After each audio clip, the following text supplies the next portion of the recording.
CPM-ന്റെ അടിത്തറയിൽ ചോർച്ച സംഭവിച്ചുവെന്ന് MV ഗോവിന്ദൻ. ഇത് BJP-ക്ക് അനുകൂലമായി മാറി.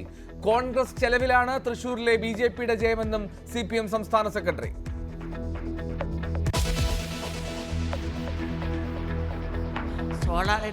ഹൃദയത്തിൽ ഞങ്ങളുടെ കുടുംബത്തെ തകർത്തൊരു വിഷയമാണ്. ഒരു അക്ഷരം പോലും പിണ്ടിയിട്ടില്ല. നിന്ന് എൻ്റെ ഹൃദയത്തെ തകർത്തു. ഞാൻ ഏറ്റവും വിഷാദിച്ചിരിക്കുന്നു. വല്ലവനും സഹതാപം തോന്നുന്നു നോക്കിക്കൊണ്ട് ആരെയും കണ്ടില്ല.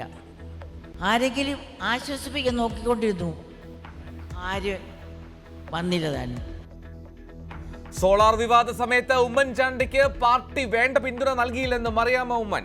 വിമർശനം മുതിർന്ന നേതാക്കൾ വേദിയിലിരിക്കെ പാർട്ടി ഒറ്റക്കെട്ടായി ഉമ്മൻചാണ്ടിക്കൊപ്പം നിന്നിരുന്നുവെന്ന് VD സതീശന്റെ മറുപടി.